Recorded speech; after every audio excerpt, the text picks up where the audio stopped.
जो दूसरे के धन को जहर के समान समझे वो भक्ति है।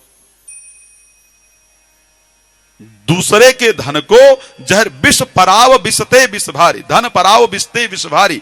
दूसरे का धन मेरे लिए जहर के समान है। अगर ये मैंने समझ लिया तो मैं भक्ति कर रहा हूं। जननी सम जानई परनारी, दूसरे की स्त्री को, बहन बेटी इत्यादि को माता के समान देखना, यह भक्ति का एक लक्षण है। इसी प्रकार दोनों के लिए, पुरुष या महिला दोनों के लिए यही नियम लागू होता है। जब रावण की मृत्यु हुई, रावण की मृत्यु के बाद मंदोदरी जाती है और मंदोदरी राम जी के पीछे से जा रही है। जब पीछे से कोई महिला आ रही है, इस प्रकार राम जी को आभास हुआ तो राम जी ने कहा, आओ मां, आप कौन हो?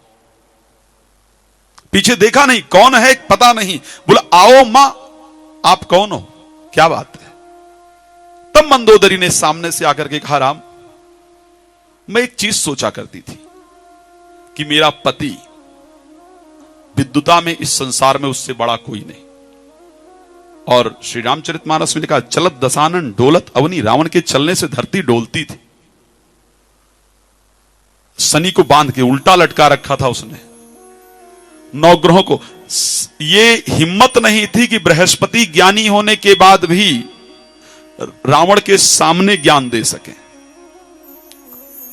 जब बोला जाता था जब बोला जाता था कथा सुनाओ, तभी बृहस्पति सुनाते थे, उससे ज्यादा बोलने का अधिकार नहीं था।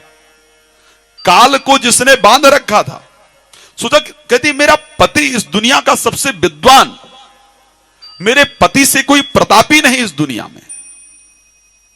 कहता मुझसा ज्ञानी, मुझसा पंडित दुनिया में ना कोई दूजा। तो मैं सोचा करती थी कि आखिर कौन है जो मेरे पति को मार सकता है। लेकिन हां राम, मैंने आज समझ लिया कि तुम में ही वो ताकत थी कि मेरे पति को मार सको। एक आप हैं जो बिना देखे किसी स्त्री को कहते हैं आओ मां, और एक मेरा पति था जो किसी स्त्री का हरण करके लाया था। तो ये फर्क है।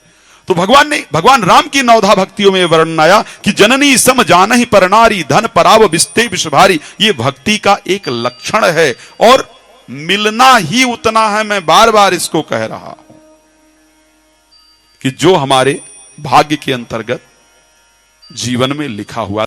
सुखदेव जी महाराज की भगवान किसी को सुख नहीं देते, भगवान किसी को दुख नहीं देते।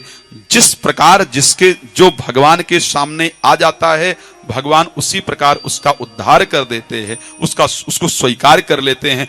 भगवान को अपना मानिए जरूर, किसी भी स्वरूप में मानिए।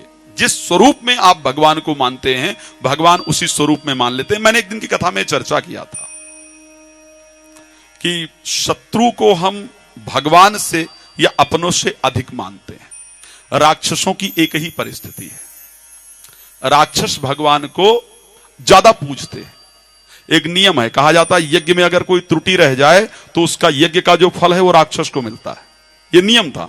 इंद्र इत्यादि जब देवता यज्ञ किया करते थे तो राक्षस जो है उस यज्ञ का ध्यान रखते थे, त्रुटि कहां, कमी कहां रह रही है, तुरंत यज्ञ का फल। अब कैसे? वो राक्षस ज्यादा विद्वान होते थे देवताओं से, तो उस परिस्थिति के अंतर्गत उनको उस फल की प्राप्ति कैसे हो सकती है उसके बारे में पता होता था। अच्छा, देव और राक्षस में डिफरेंस क्या है? बस यहां पर क्योंकि हम लोग उस कथा में प्रवेश करने जा रहे हैं। परमात्मा ने सृष्टि को कैसे बनाया उसका बहुत सुंदर वर्णन किया। भगवान के 12 अवतार का वर्णन जब करने जाते हैं, उससे पहले मैं थोड़ा सा देवता और राक्षस में फर्क क्या है इसको कहता हुआ चलूं, ताकि हम अपने जीवन में सुधार ला सकें। मेरा सिर्फ उद्देश्य यहां आकर के भागवत सुनाना नहीं है। भागवत का तात्पर्य है कि मेरी कथा से यदि किसी के अंदर थोड़ा सा बदलाव आ गया तो मेरा शायद रामपुर आना सुलभ हो जाएगा। एक बार राक्षसों ने जाकर के ब्रह्मा जी से शिकायत की, बोले महाराज एक बात बता दूं, जब भोग लगता है तो पहले देवताओं को प्राप्त होता है, पूजा होती पहले देवताओं की होती है, जो कुछ होता है वो देवताओं के लिए होता है। हम लोग जब दोनों एक साथ ही पैदा हुए, ऐसा कहा जाता है कि हम भाई हैं, भाई एक ही जो दिति हैं उनके गर्भ से राक्षसों की उत्पत्ति हुई और अदिति के गर्भ से देवताओं की उत्पत्ति हुई। एक हिसाब से दोनों भाई हुए ना। तो बोले बार बार देवताओं की ही पूजा क्यों, हमारी क्यों नहीं? अभी इस प्रकार की चर्चा बहुत उठती है, ऐसा वही क्यों? अभी उसी चर्चा पर बात है कि भागवत ब्राह्मण ही क्यों करेगा, उस पर भी चर्चा उठी थी। तो ब्रह्मा जी ने कहा अच्छा ठीक है, इसका समाधान करते हैं। बोले नहीं, समाधान करो, हमारी भी पूजा होगी, हमको पहले स्थान दिया जाएगा, देवताओं को बाद में स्थान दिया जाएगा। ब्रह्मा जी ने कहा ठीक है, जैसा तुम लोग चाहो ऐसा कर लेते हैं।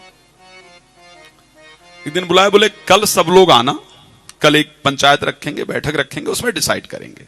ठीक है जी, लेकिन पंचायत से पहले खाने का प्रोग्राम होगा, भोजन करेंगे। भोजन के बाद जो है ये डिसाइड होगा कि आपकी पूजा पहले होगी या देवताओं की पहले पूजा होगी। ठीक है जी। राक्षसों का भोजन पहले हम करेंगे, यहां भी देवता पहले नहीं हो सकते। बोले ठीक है, आप लोग पहले भोजन करो, लेकिन जो ब्रह्म का क्षेत्र है, इस ब्रह्म लोक का जो नियम है वो थोड़ा सा अलग है। बोले कैसे अलग है? बोले जब आप खाना खाओगे तो आपके हाथ में यहां से लेकर यहां तक एक लकड़ी बांध दी जाएगी। जब आप भोजन करोगे तो आपके हाथ में यहां से लेकर के और यहां तक एक लकड़ी बांध दी जाएगी। अब अगर लकड़ी बांध दिया तो हाथ टेढ़ा किया ही नहीं जा सकता, भोजन मुंह में जाए कैसे भाई? जब लकड़ी बांध दिया हाथ तो सीधा है, टेढ़ा हो ही नहीं सकता। बोले ठीक है, बांधो। अब सारी खाने की सारी सामग्रियां जो है वो लाई गई, सारे राक्षसों के हाथ में लंबी लंबी लकड़ी बांध दी गई। अब राक्षस जब खाना खाएं तो हाथ तो टेढ़ा हो नहीं, तो ऊपर ले जाए तो यहां से गिराएं तो कुछ यहां गिरे, कुछ यहां गिरे, कुछ वहां, पूरे खाने का छीछा लेदर, और पेट ढंग से भरा नहीं। खाने का समय खत्म हो गया। बोले समय खत्म हो गया? बोले खाना खाया आप लोगों ने पेट भर? बोले क्या पेट भर खाया, ऐसे भी कोई खाना होता है? बोले ब्रह्मलोक का यही नियम है, इसी प्रकार खाना खाना पड़ता है। अब बारी किसकी है? देवताओं की। वो देवता पूज्य क्यों और आपकी पूजा क्यों नहीं होती? बोले अब देवताओं की बारी है। देवताओं को बुलाया गया, आमने सामने सभी लोग, मतलब जैसे एक पंक्ति का नियम था, पंक्ति पूरी लग गई।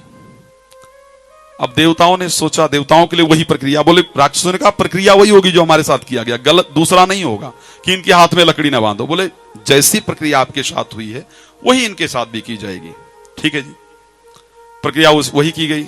देवताओं ने विचार किया कि ऐसे तो खाया नहीं जा सकता, हम खुद तो नहीं खा सकते हैं, लेकिन अगर आमने सामने बैठ जाए तो दूसरे को तो खिला सकते हैं। अब देवताओं ने क्या किया, आमने सामने बैठ गए, वो उसको खिलाए, क्योंकि हाथ सीधा रहेगा तो सीधा में दूसरे को तो खिला ही सकता है। वो उसको खिलाए और वो उसको खिलाए, और सब लोगों ने आराम से भोजन कर लिया। राक्षसों ने देखा, देखकर दंग रह गए। बोले अब पंचायत करें? बोले अब हो गई पंचायत। यही पंचायत थी कि जो एक दूसरे की मदद करे, एक दूसरे को आगे बढ़ाने को तैयार हो, चाहे वो परिवार है, चाहे घर है, चाहे संसार है, चाहे वो देवता। यही फर्क है देवता और राक्षसत्व में। हम अपने अंदर या अपने परिवार के अंदर या संसार के अंदर ये देख सकते हैं, और ये सही है कि जब तक हम अपने बारे में सोचेंगे तब तक हम जीवन में आगे नहीं बढ़ सकते। यह संभव ही नहीं हो सकता है। आपको बढ़ना है तो आपको साथ लेकर के परिवार को चलना पड़ेगा, और ये अगर होगा तो एक दूसरे की मदद करेंगे तो आप देवता हैं, और नहीं कर पाते तो हम सब जानते हैं हम क्या है। तो वो बोले पंचायत। बोले पंचायत का है कि ये है जो एक दूसरे की मदद करे वो देवता है, और जो अपने बारे में ही सोचे वो एक्चुअल में राक्षस है।